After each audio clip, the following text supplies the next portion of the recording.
होंगी।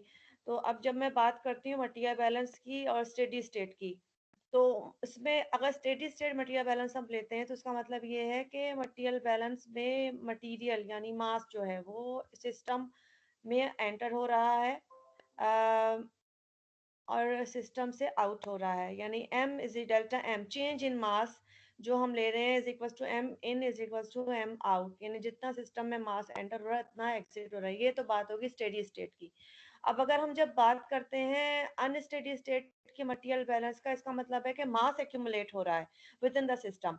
अच्छा, हम जो कुछ भी काम कर रहे होते हैं चाहे वो मटेरियल बैलेंस हो या एनर्जी बैलेंस हो, हम काम कर रहे होते हैं with in the system. System के बाहर जो सराउंडिंग्स होती है उससे हमारा जो है वो कोई कैलकुलेशंस के लिए हम उसको जो है इग्नोर कर देते हैं कि सराउंडिंग्स में क्या हो रहा है। हम विद इन द सिस्टम जो मटेरियल या जो एनर्जी एंटर और एग्जिट हो रही होती है हम with in the system boundaries consider कर रहे होते हैं। सिस्टम बाउंड्रीज को कौन सी मटेरियल या एनर्जी जो है वो क्रॉस कर रही है, या सराउंडिंग में जा रही है या सिस्टम में एंटर हो रही है। तो जब हम अनस्टेडी स्टेडी की बात करते हैं तो जितना मटेरियल इन होता है उतना आउट होता है। जब अनस्टेडी की बात करते हैं तो एक्यूमुलेशन इज इक्वल्स टू जितना मटेरियल इन होता है उतना आउट होता है प्लस कंजम्पशन प्लस उसके अंदर एक तो कंजम्पशन की इसमें है कंज्यूम हो रहा होता है मटेरियल, और जनरेशन प्लस माइनस जनरेशन। तो यहाँ पास इक्वेशन है मटेरियल बैलेंस अनस्टेडी स्टेट के लिए कि इसमें हम कितना एक्यूमुलेशन हो रही है और कितना मटेरियल इन हो रहा है, कितना आउट हो रहा है, क्या जनरेट हो रहा है और क्या कंज्यूम हो रहा है। अच्छा, अब एनर्जी के लिए भी हम यही बात करेंगे। अच्छा, एनर्जी का चूंकि मैं ये आपको डिटेल में करवा रही हूँ तो मैं स्टेप बाय स्टेप इसको उठाऊंगी। तो ये यहाँ पे हमने लिया था एनर्जी बैलेंस का। अच्छा, मटेरियल बैलेंस एनर्जी बैलेंस मैं साथ साथ करवाती जाऊंगी आपको, तो आप लोग को थोड़ा बहुत इसी तरह से क्लियर होता जाएगा। अदरवाइज मैं मटेरियल बैलेंस को अगर अलग से लूंगी तो वो तो एक बहुत बड़ा टॉपिक है, और उसमें आप लोगों ने फिर जो है वो बाईपास पर्च इसके रिएक्शंस भी नहीं किए होंगे, रिएक्शन और नॉन रिएक्टिव और रिएक्टिव मटेरियल बैलेंस भी नहीं किया होगा, ये भी नहीं किया। जी मैं इसने ही किया ये तो भी नाम सुने सर। बाईपास और पर्च के भी नहीं किए आप लोगों ने। No miss. पता नहीं क्या बनेगा। खैर मैम चलें ये आप। सुनी अभी रहे हैं। अच्छा, टर्म्स भी अभी सुनी आप लोगों ने, तो किया क्या फिर? फर्स्ट यूनिट ईयर में आपने क्या कन्वर्जन किया और है? डायमेंशंस, बस यही किया है। और एक दो ये जो शुरू के दोनों मेरिकल्स होते हैं कि यहाँ से फीड अंदर हुई और यहाँ से एग्जिट हुई, ये दो तो तीन न्यूमेरिकल ऐसे बस किए बस। स्टेडी स्टेट, बस यही की है। अच्छा, फेस डायग्राम्स किए मुझे हैं। शक हो रहा था मुझे यही शुबा हो रहा था क्योंकि जिस तरह कल क्वेश्चंस पूछ रहे थे स्टूडेंट्स, मुझे यही लग रहा था कि आप लोगों ने मटेरियल बैलेंस जो है वो शायद नहीं किया हुआ।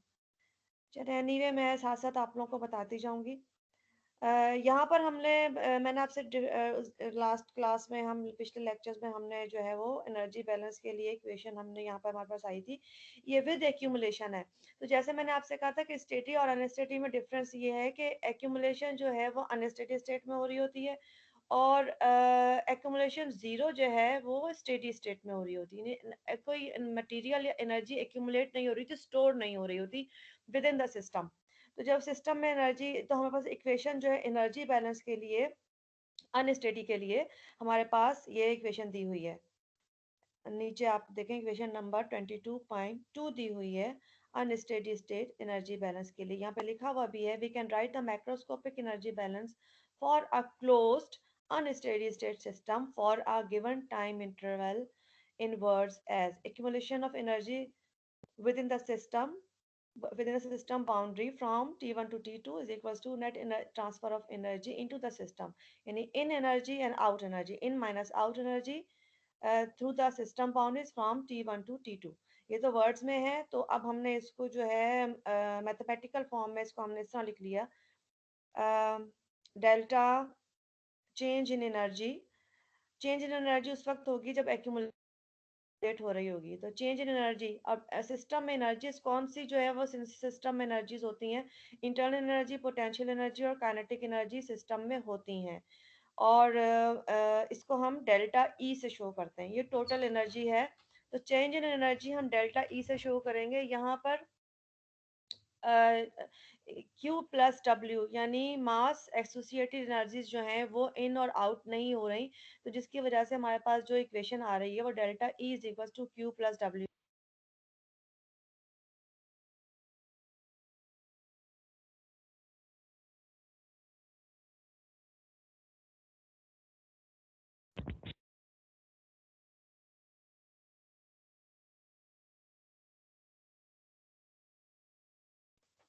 जी, तो मैडम अभी यहाँ आप पर कौन जो सी है स्लाइड पे? मेरे पास जो स्लाइड नंबर 16 आ रही है, ये तो प्रीवियस लेक्चर है जो मैं आप लोगों को थोड़ा सा रिवाइज करवा रही हूँ, क्योंकि आपका बिल्कुल भी कॉन्सेप्ट ओके नहीं है मिस। इसका। तो अभी तो मैं अभी आज वाले लेक्चर पे आऊंगी। तो ये मैं आपसे कही थी कि सिस्टम में जो एनर्जीज होती हैं, पोटेंशियल एनर्जी, काइनेटिक और इंटरनल एनर्जीज, ये हमने इसकी डेफिनेशंस पढ़ ली थी कि इंटरनल एनर्जी क्या होती है, पोटेंशियल एनर्जी और काइनेटिक एनर्जी क्या होती है। ये टोटल एनर्जी कंटेंट होते हैं जिसको हम डेल्टा ई से शो करते हैं। अब जब डेल्टा ई हमारे पास ये एनर्जीज हैं, अच्छा अब ये इनसाइड एनर्जीज है, देखिए आप ब्रैकेट के बाहर इनसाइड लिखा हुआ है, ये सिस्टम की इनसाइड एनर्जी जो सिस्टम परसिस्ट करता है, लेकिन ये मास के साथ भी एंटर और एग्जिट होती हैं यही एनर्जीज, अगर मास एंटर हो रहा हो। लेकिन ये कि क्लोज अनस्टेडी स्टेट सिस्टम है, तो मास एंटर नहीं हो सकता। जब मास एंटर नहीं होता तो ये एनर्जीज भी एंटर नहीं हो रही, जब एनर्जीज एंटर नहीं हो रही तो ज़ाहिर एग्जिट भी नहीं होंगी, और यहाँ पर Q प्लस डब्ल्यू सिर्फ रह जाएगा, बाकी एनर्जीज जो है वो जीरो हो जाएंगी। आगे न्यूमेरिकल में करवा रही हूँ, उसमें आपको क्लियर होता जाएगा कि हम उसको अप्लाई कैसे करते हैं। नेक्स्ट स्लाइड में मैंने आपको यही बताया था, इन्होंने ये इसको डिफाइन कर दिया है डायग्रामेटिकली कि सिस्टम जो है उसके अंदर एनर्जीज किस तरह से होती हैं। Surrounding may not do work, may do work on the system, that is W. Heat Q may enter the system. अच्छा, सराउंडिंग जो है वो वर्क और हीट जो है वो सिस्टम में एंटर हो सकते हैं, लेकिन एनर्जीज नहीं हो सकती, ये मास नहीं हो सकता। तो मास एसोसिएटेड एनर्जीज भी एंटर नहीं हो सकती। तो यहाँ पे इन्होंने यही बात जो है डायग्राम में शो कर दी है। साइन का मैंने आपको बता दिया था कि वर्क और क्यू का साइन हम किस टाइम पॉजिटिव लेते हैं और किस टाइम हम उसको नेगेटिव लेते हैं, यहाँ पे लिखा हुआ भी है। अच्छा, अब यहाँ पर हमने कहा था कि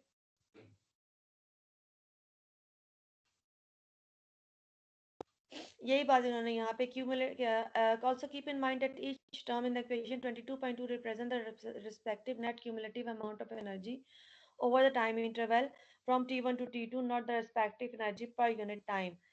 A rate which could be denoted by an overlay dot. अच्छा, टोटल एनर्जी यहाँ पर इन्होंने cumulative net cumulative amount of energy जो शो किया हुआ है वो यहाँ पे जो उन्होंने दिखाया हुआ है वो net cumulative amount of energy show किया हुआ है from time interval T1 to T2। अच्छा, जो रेट हम ओवरले जो डॉट उस पर होता है वो पर यूनिट मास को शो कर रहा होता है। चलें अब हम नेक्स्ट लेक्चर पर आ जाते हैं। ये हमने डायग्राम जो है वो डिफाइन मैंने कर दी थी कि यहाँ पर एक्यूमुलेशन हो रही है क्लोज सिस्टम के लिए, तो देखें जितना यहाँ पे एंटर हो रहा है उतना एग्जिट नहीं हो रहा।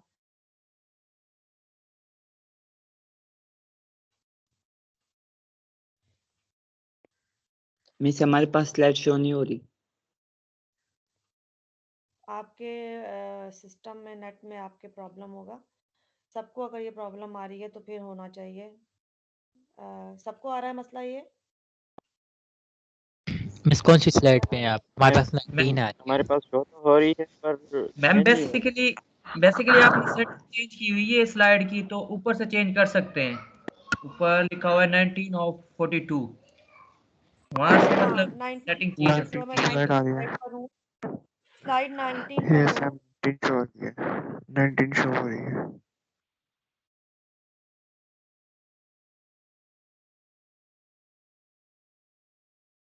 ये स्लाइड आप लोग स्लाइड आ रही है आप लोगों के पास? 20 नहीं मीन्स हम खुद चेंज कर सकते मिस हैं। 19 आ रही है हमारे पास। 19 है ना, तो यस 19 ही है मैम मेरे आ पास भी। रही है। असल में वो सबको सर्दी लग रही होगी ना, तो कोई कोशिश नहीं कर रहा नहीं होगा मैम चेंज करने हमारे की। पास नहीं आ रही। अब मैं क्या करूँ, नहीं आ रही तो आपके पर प्रॉब्लम यार होगी ऊपर आपकी तरफ नेट कंट्रोल्स में। होंगे, ऊपर कंट्रोल्स हैं नेविगेशंस फॉरवर्ड एंड बैक के, वहां से आप चले जाएं। अच्छा मिस आप एक काम करें मिस, जैसे ही आप स्लाइड चेंज करें तो आप हमें बताइएगा, तो हम भी जो है ना चेंज करते रहेंगे। अच्छा ठीक है। अभी कौन सी स्लाइड्स में? अभी स्लाइड 19 पर हूं मैं।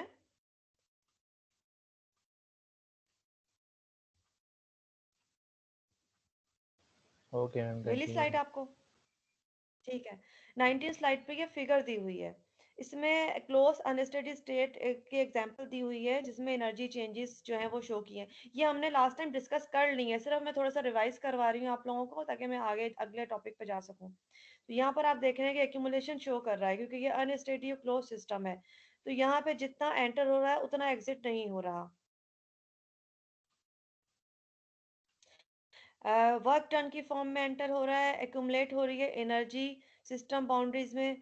अच्छा, फर्स्ट यहाँ पे जो है वो स्लाइड फर्स्ट फिगर में यहाँ पे इन्होंने शो किया हुआ है कि वर्क इसमें एनर्जी एंटर हो रही है 8 किलो जूल्स और हीट के फॉर्म में आउट हो रही है 2 किलो जूल्स। इसका मतलब है एक्यूमुलेट हो रही है एनर्जी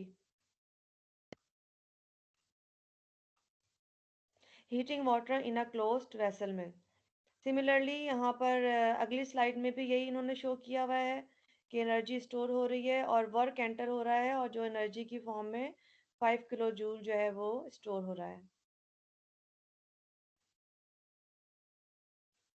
ठीक है, अब हम आते हैं आज के टॉपिक पे, application of the energy balance to close systems. यहाँ पे इन्होंने एक छोटा सा एग्जांपल दिया हुआ है, alkaloids are chemical compound containing nitrogen that can be produced. ये मैं स्लाइड नंबर 20 पर हूँ, मैंने स्लाइड चेंज कर ली है। अब आप 20 स्लाइड पर आ जाइए, एग्जांपल नंबर है 22.1। ये जस्ट आप लोगों को समझाने के लिए है, न्यूमेरिकल एक छोटा सा है। Alkalides are chemical compounds containing nitrogen that can be produced by plant cells. In an experiment, a closed vessel 1.673 meter cube in volume was filled with a dilute water solution containing two alkaloids, agmelicine and serpentine. The temperature of the solution was 10 degrees centigrade. To obtain an essentially dry residue of alkalides, all of the water in the vessel 1 kg was vaporized. Assume that the properties of water can be used as a substitute for the properties of the solution. How much heat has to be transferred to the vessel if 1 kg of saturated liquid water initially at 10 degrees centigrade is completely vaporized to the final conditions of 100 degree centigrade and 1 atmosphere. अच्छा, ये इन्होंने diagram दी हुई है जिसमें इन्होंने बताया कि temperature जो फाइनल 100 डिग्री सेंटीग्रेड वाटर है वेसल में, उसका जो प्रेशर है 1 एटमॉस्फेयर दिया हुआ है। और अब इसको हम, अच्छा, यहाँ पे sufficient data is given in the problem statement to fix the initial state and the final state of the water. यहाँ पे इन्होंने इनिशियल और फाइनल स्टेट्स जो है वाटर की दी हुई है। वेपोराइजेशन से पहले लिक्विड स्टेट एंड वेपोराइजेशन के बाद गैस स्टेट। प्रेशर दिया हुआ 1 एटमॉस्फेयर सेम है। टेम्परेचर जो है वो 10 डिग्री सेंटीग्रेड था इनिशियल स्टेट पर लिक्विड फॉर्म में और 100 डिग्री सेंटीग्रेड फाइनल स्टेट में जो कि गैस फॉर्म में कन्वर्ट हुआ। फेस चेंज यहाँ पर इन्वॉल्व है। इंटरनल एनर्जी यहाँ पे 35 किलो जूल्स इनिशियल स्टेट पर और 2506 किलो जूल्स पर केजी यहाँ पर फाइनल गैस स्टेट में इंटरनल एनर्जी दी हुई है। अच्छा, स्टीम टेबल्स तो जब आप लोगों ने अब मैं आप लोगों को आगे करवाऊंगी। स्टीम टेबल्स हो सकता है थर्मो में आप लोगों ने की हो। look up the additional properties of water such as V and H, volume and enthalpy, but they are not needed for the problem. Steam tables में ये सारी वैल्यूज दी होती हैं, प्रेशर दिया होता है, टेम्परेचर दिया होता है, इंटरनल एनर्जी दी होती है, एंथैल्पी एंड वॉल्यूम दिया होता है। तो स्टीम टेबल्स हम कंसल्ट करेंगे आगे, जहाँ पर यहाँ पे इसकी ज़रूरत होगी वहाँ पर फिर मैं आपको स्टीम टेबल्स पढ़ना जो है उसको बताऊंगी कैसे हम इसको रीड आउट करते हैं। तो ये इन्होंने छोटा सा एग्जांपल जो दिया हुआ है स्टीम टेबल से इन्होंने लिया है, सिर्फ नेसेसरी इन्होंने डाटा ले लिया है, बाकी इन्होंने स्किप कर दिया है। तो system is closed unsteady. Equation 22.2 जो मैंने अभी आपको करवाई है लास्ट लेक्चर में, लास्ट स्लाइड्स में, वो इक्वेशन हम यहाँ पर अप्लाई कर रहे हैं जो कि है delta E is equal to Q plus W. अब जब मैंने आपसे बात की थी कि डेल्टा ई जो है वो इनसाइड द सिस्टम एनर्जीज हैं, तो change inside the system energy जिसमें delta U plus delta potential energy and delta kinetic energy है, चेंज इन एनर्जीज हैं, is equal to Q plus W। अच्छा, जैसे कि यहाँ पे सिस्टम में वाटर इन्होंने लिया इज एट रेस्ट, तो change in kinetic energy zero हो गई, because the centre of the mass of the water changes very slightly, तो change in potential energy zero हो गई। तो आपके पास जो है वो, जस्ट अ सेकेंड, इस फॉर्म में इक्वेशन आ जाएगी। डेल्टा यू रह गया क्योंकि टेम्परेचर चेंज हो रहा है, तो डेल्टा यू यानी चेंज इन इंटरनल एनर्जी जो टाइम जो टेम्परेचर डिपेंडेंट है उसमें चेंज आ रही है, तो डेल्टा ई यानी टोटल एनर्जी चेंज जो है उसमें से आपके पास ये दो एनर्जी चेंजेस तो जीरो हो गई, और तो आपके पास रह गई delta U is equal to Q plus W।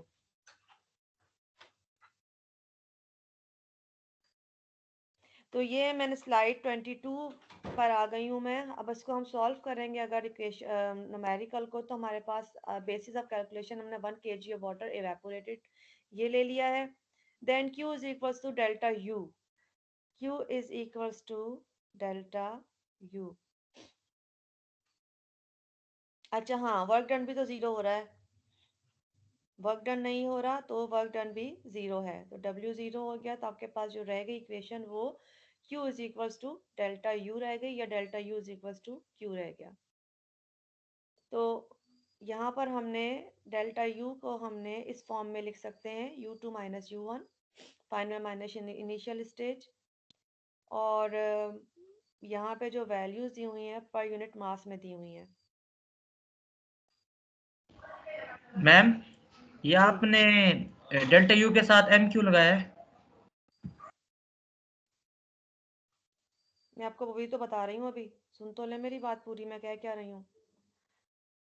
यहाँ पर डेल्टा यू हमने लिया है, मैंने आपसे कहा था कि ओवरले जो हम लेते हैं पर यूनिट मास के लिए लेते हैं, जब ओवरले हम पर यूनिट मास के लिए लेते हैं तो जो वैल्यूज हमारे पास दी हुई है किलो जूल पर केजी में दी हुई है,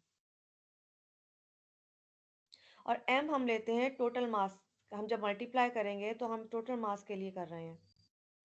यहाँ पर आप देखें यू की वैल्यू टेबल में देखें किलो जूल्स पर केजी लिया हुआ है, किलो जूल्स पर केजी का मतलब है यू के ऊपर आप देखें छोटा सा हैट लगा हुआ है, कैप लगा हुआ है।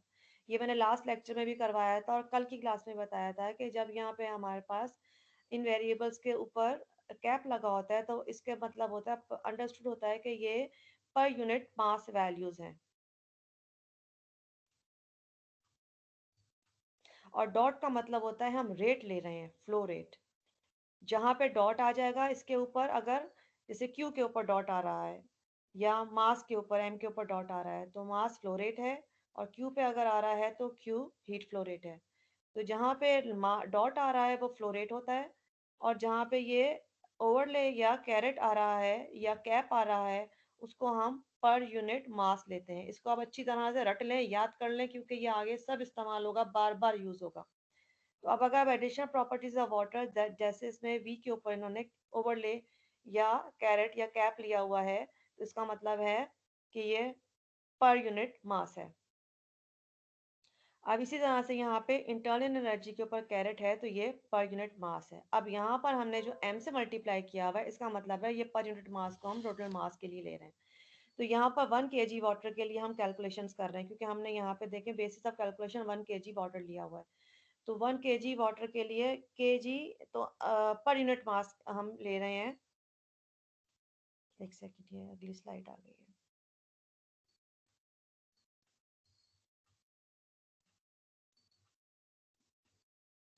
तो जब हम 1 kg वाटर ले रहे हैं तो उसके लिए हम इसको मल्टीप्लाई, हमने मास जो है 1 kg है तो हमने इसको पूरे टर्म को मल्टीप्लाई किया m के साथ, तो Q इज इक्वल्स टू ये किलो जूल्स पर केजी यानी U2 ओवरले या कैरेट माइनस U1 ओवरले या कैरेट पर यूनिट मास है, तो किलो जूल्स पर केजी हमने वैल्यूज रख दी, टोटल मास से हमने इसको मल्टीप्लाई कर दिया तो हमारे पास Q की वैल्यू आ गई जो कि 2471 किलो जूल्स है। अच्छा, अब हम इसमें कई सिस्टम से वर्क करेंगे, इसमें ऐसे यूनिट्स भी हैं और अमेरिकन इंजीनियरिंग सिस्टम्स भी हैं। तो अब हमने एग्जांपल ये जो अभी हमने की है ये SI सिस्टम में थी, तो जहाँ पर यूनिट्स चेंज होंगे तो वहाँ पर हम according to that system units use करेंगे और नीडेड यूनिट्स जो हैं हम उसको कन्वर्ट करेंगे, कन्वर्जन यूनिट्स हम यूज़ करेंगे. In the next example, you use the steam tables. You will often find only enthalpy values listed, not the case with the steam tables in the fold out. अच्छा खैर इन्होंने ये book का जो है वो इंट्रोडक्शन दिया है कि बुक की बैक के ऊपर जो फोल्ड आउट है या सीडी जो है वो प्रोवाइड की गई जिसमें इन्होंने स्टीम टेबल्स दी हुई हैं. तो हम स्टीम टेबल जो हैं वो वैसे भी यहाँ पर हम ले सकते हैं, शेयर कर सकते हैं. तो यहाँ पे इन्होंने इक्वेशन ली हुई है Q is equal to delta U is equal to delta H minus delta PV. ये मैंने एंथैल्पी जब मैंने आपको करवाया था, एंथैल्पी का मैं आपको टॉपिक करवा रही थी, उसमें मैंने आपको बताया था कि एंथैल्पी की इक्वेशन क्या होती है. Delta H is equal to delta U plus delta PV या U plus PV. H is equal to U plus PV हम लेते हैं इक्वेशन फॉर एंथैल्पी के लिए. जब हम एंथैल्पी चेंज की बात करते हैं तो हम इसके साथ डेल्टा लगा देते हैं. Delta H is equal to delta U plus delta PV. और अगर हम इंटरनल एनर्जी चेंज करते हैं तो इसी इक्वेशन से हम इंटरनल एनर्जी की इक्वेशन भी कैलकुलेट कर सकते हैं. और ये हमें पता है कि internal energy is equals to Q, change in internal energy is equals to Q है, क्योंकि हमने ऊपर इक्वेशन में देखा है कि change in internal energy is equals to Q या Q is equals to delta U हमने लिया है. अब 22.3 इक्वेशन हमारे पास ये आ गई है. अब यहाँ पे नेक्स्ट न्यूमेरिकल है, स्लाइड नंबर 23 पर आ जाइए. Calculation of delta U using American engineering units, यानी अमेरिकन इंजीनियरिंग यूनिट्स हम यहाँ पे यूज कर रहे हैं बजाय SI यूनिट्स के. Saturated liquid water is cooled from 80 degree Fahrenheit to 40 degree Fahrenheit is still saturated. What are delta E, delta U, delta H, delta P and delta V? अब यहाँ पर ये स्टीम टेबल्स यूज करना जो है वो सिखाने की कोशिश कर रहे हैं कि यहाँ पर हमने कैलकुलेट करना है टोटल एनर्जी कंटेंट्स क्या है हमारे पास, टोटल इंटरनल एनर्जी चेंज क्या है हमारे पास, और एंथैल्पी चेंज क्या है, और चेंज इन प्रेशर और चेंज इन वॉल्यूम क्या आ रहा है. जबकि हमारे पास सैचुरेटेड लिक्विड वाटर जो है जिसका टेम्परेचर चेंज हो रहा है 80 से 40 डिग्री फ़ारेनहाइट तक, यानी कूल हो रहा है ये, स्टिल सैचुरेटेड, फेज चेंज नहीं हो रहा. What are these variables, the values of these variables. अच्छा, the system is close and unsteady state. अच्छा, अब ये क्लोज और अनस्टेडी स्टेट है तो हम यहाँ पे एग्जाम्पल 22.1 में जो जिस तरह हमने किया है वो इक्वेशन हम यूज़ करेंगे. ये टेबल्स इन्होंने दी हुई हैं जिस तरह से इन्होंने पिछले न्यूमेरिकल में लिया था, स्टीम टेबल से वैल्यूज ली हुई हैं. That these properties listed below are from the steam tables for the saturated liquid at its vapor pressure. जो vapor pressure पे saturated liquid की definition आपको पता होनी चाहिए कि saturated liquid क्या है, उसके बाद phase change होना शुरू हो जाता है. अच्छा, यहाँ पर जो है प्रेशर दिया हुआ है PSIA में. अब आपने यहाँ पे यूनिट्स जो हैं वो कंसिडर करें. PSIA लिया हुआ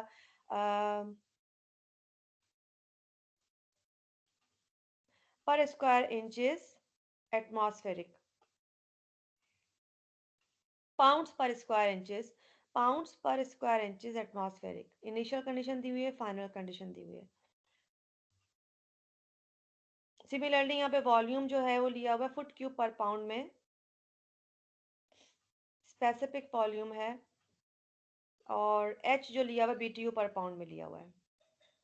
अब यहाँ पर हमने बेसिस ऑफ कैलकुलेशन जो है वो 1 पाउंड ले लिए, 1 पाउंड ऑफ वाटर. तो डेल्टा P सिंपल आपने प्रेशर, चेंज प्रेशर, इनिशियल और फाइनल कंडीशन के थ्रू आपने कैलकुलेट कर लिया. सिमिलरली डेल्टा V की वैल्यू भी आपने इसी तरह कैलकुलेट कर ली फाइनल और इनिशियल कंडीशंस के थ्रू, और डेल्टा H भी इसी तरह कैलकुलेट कर लिया इनिशियल और फाइनल कैलकुलेशन से. तो हमारे पास क्या क्या चीज़ें कैलकुलेट हो गई, डेल्टा V, डेल्टा P और डेल्टा H. ये 3 वेरिएबल्स हमने कैलकुलेट कर लिए. अब रह गया delta U and delta E, यानी change in internal energy and change in energy content.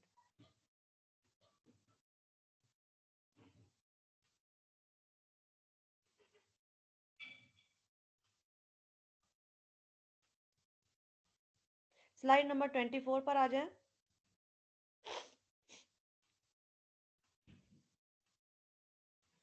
अच्छा, यहाँ पे वर्क डन 0 है,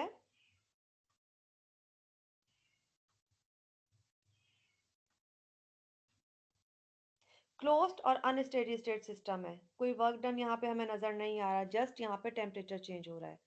जब वर्क डन नहीं है तो वर्क डन 0 हो गया। क्लोज अनस्टेडी स्टेट सिस्टम के लिए हम चेंज इन काइनेटिक एनर्जी 0 लेते हैं और चेंज इन पोटेंशियल एनर्जी 0 लेते हैं। तो आपके पास क्या वेरिएबल बच गया? डेल्टा यू बच गया। Delta U is equal to delta H minus delta PV, या H is equal to U plus PV की इक्वेशन हमारे पास आ गई, यानी हमारे पास सिर्फ डेल्टा यू बच गया।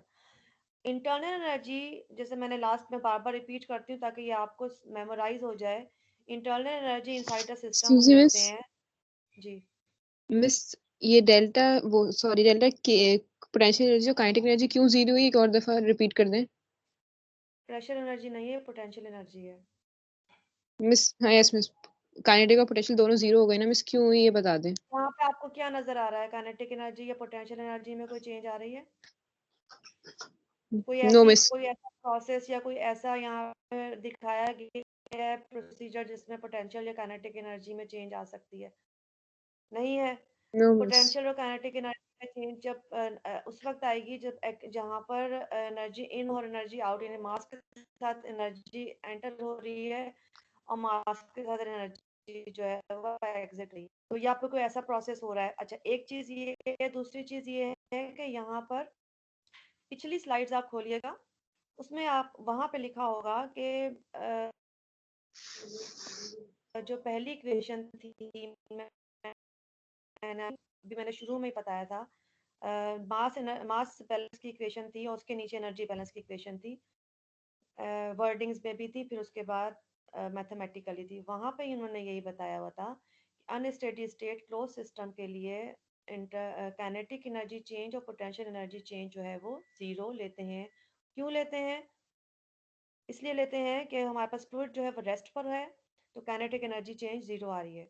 पोटेंशियल एनर्जी जो है कोई सफिशिएंटली ऐसा कोई वर्क, ऐसा कोई उसमें चेंज नहीं आ रहा, उसमें सेंटर में उसके पोटेंशियल एनर्जी में by virtue of its position, तो हम पोटेंशियल एनर्जी चेंज भी 0 ले रहे हैं। वो आप पढ़ लेना पिछली स्लाइड से, वो आपको क्लियर हो जाएगा। यस मिस, आगे और आगे जज़ाकल्लाह मिस। चलें, अब इसके बाद हमारे पास सिर्फ एक रह जाता है इंटरनल एनर्जी, जो कि डेल्टा यू है।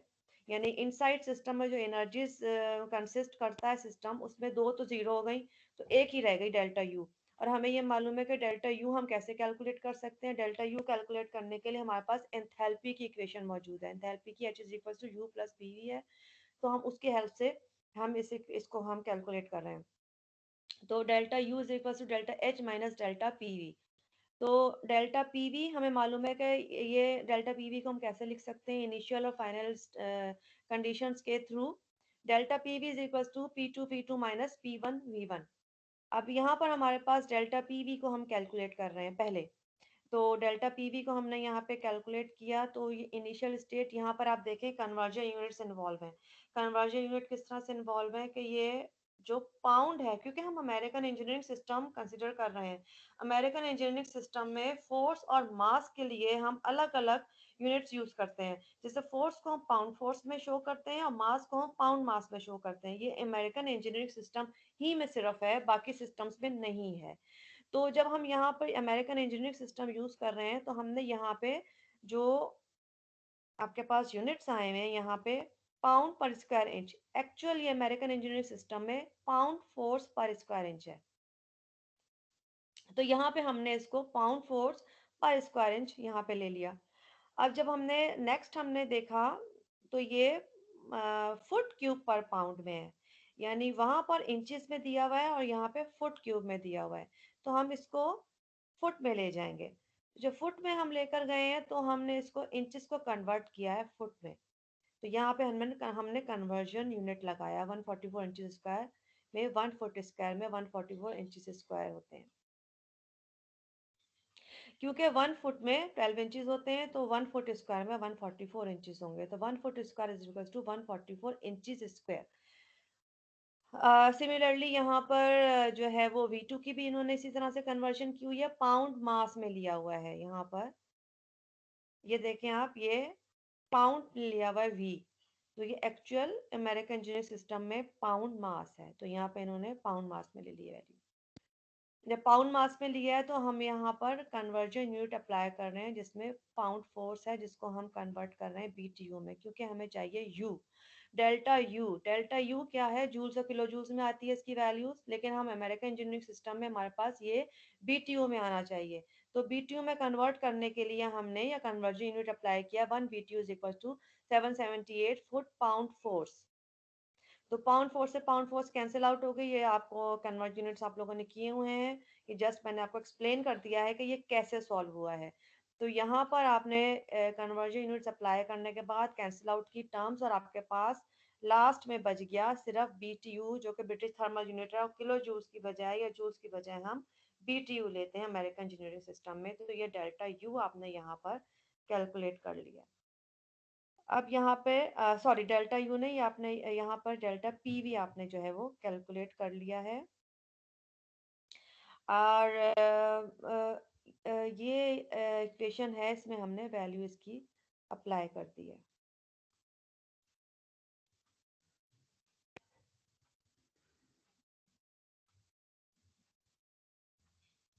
अच्छा, उसके बाद आ गया energy balance for closed steady state system. ये क्लियर हो गया, आप लोग को समझ आ गया, हो जाएगा ये?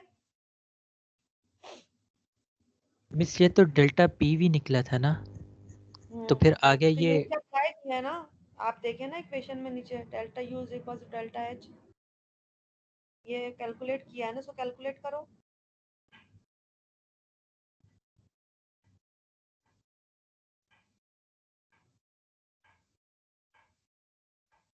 मिस इसको बाद में कैलकुलेट कर लेना। ये मैंने अभी आपको डेल्टा पी भी निकाला है, अब यहाँ पे मैंने कैलकुलेट नहीं करा हुआ, इसको आप इक्वेशन में डालो और इसको कैलकुलेट कर लो। Delta U is equal to delta H minus delta P V. एक सेकेंड रुकिए, ये डेल्टा एच की वैल्यू क्या आ रही है यहाँ पर, ये देखें आप नीचे, डेल्टा एच हमने कैलकुलेट किया हुआ है। तो यहाँ पर आपने delta U is equal to delta H, इसको आप कैलकुलेट करें तो ये आपके पास ये इसका रिजल्ट यही आएगा। कुछ काम खुद भी तो करो ना, अभी सारा हलवा बना के मैं खिला दूं, आप बिस्तर में सोए सोए खा लो। इसको कैलकुलेट करो, उठो, पेन पकड़ो, कॉपी पकड़ो और इसको न्यूमेरिकल इसको सॉल्व करो, तो ये फिर समझ आएगा। अच्छा जी, energy balance for closed steady state systems. अच्छा, अब हमने किया था क्लोज अनस्टेडी स्टेट सिस्टम किया था, अब हम क्लोज्ड स्टेडी स्टेट सिस्टम पर आ गए। अच्छा, इक्वेशंस जो है मॉडिफाई करते जाएंगे। जो हमारे पास मेन इक्वेशन है एनर्जी बैलेंस की, उसमें हम अकॉर्डिंग टू हमारा प्रोसेस या सिस्टम या स्टेट हम उसको चेंज करते जाएंगे। अब हमारे पास क्लोज स्टेडी स्टेट सिस्टम आ गया। अच्छा, यहाँ पे इन्होंने बताया, recall that the steady state means accumulation zero again and again. Accumulation in system is zero. No accumulation in the system, and that flows of the Q and W in and out of the system are constant. यानी जो closed steady state system है, closed system है, mass enter या exit नहीं हो सकता, लेकिन Q और वर्क जो है इन और आउट हो सकते हैं, और उनकी वैल्यूज जो है वो कांस्टेंट रहती है। Steady state means constant values, जितनी वो एंटर पे उसकी इन उसकी वैल्यू है, उतनी ही उसकी आउट पर वैल्यू होगी। They can actually vary in the process, of course, but we are really interested only in the net cumulative values over a time interval. हम इसका नेट वैल्यू जो है वो इनपुट पर आउटपुट पर क्या वैल्यूज आ रही हैं उसमें हम इंटरेस्टेड होते हैं। हम ये चेंज कंसिडर नहीं कर रहे होते कि ड्यूरिंग द प्रोसेस या ड्यूरिंग इसमें इन और आउट के दौरान इसमें क्या चेंज आ रही होती है। And look at only the final and the initial conditions for delta E यानी energy change. How should equation 22.2 be modified? जो equation 22.2 हमने पीछे ली थी, इसको हमने modify करा steady state system के लिए। You have to realize that inside the system, change in kinetic energy 0, change in potential energy 0, change in internal energy 0, and change in energy total energy is equals to 0. तो Q plus W हमारे पास आ गया 22.4 equation हमारे पास बन जाएगी इस तरह से।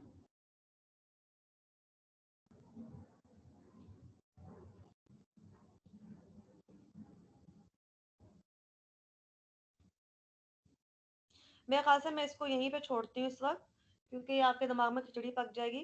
पहले इसको पिछला जो मैंने लेक्चर करवाया है उसको आप स्टडी करो और उसमें वो समझो कि अनस्टेडी स्टेट इक्वेशन हमने कैसे अप्लाई की थी इक्वेशंस, उसको फिर मैं आपको नेक्स्ट लेके आऊंगी क्लोज स्टेडी स्टेट सिस्टम पे। फिर खत्म कर रही हूँ।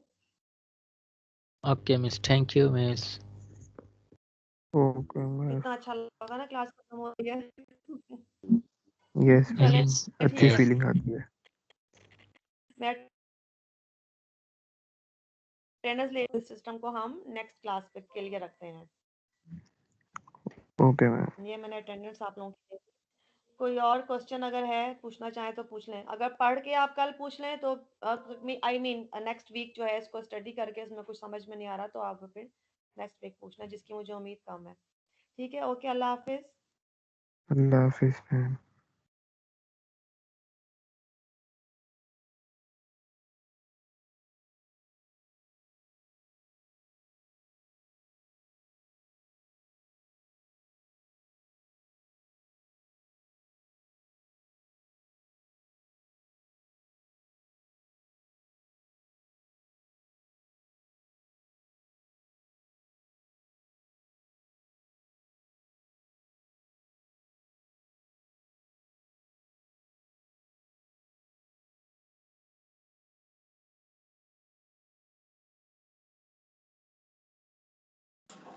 क्लास खत्म है भाई?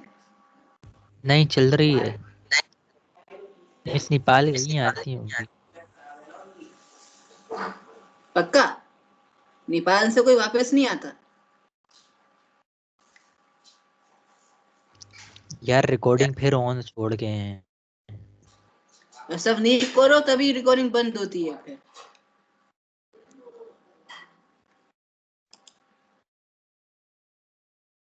अब सब लीव करेंगे तब ना।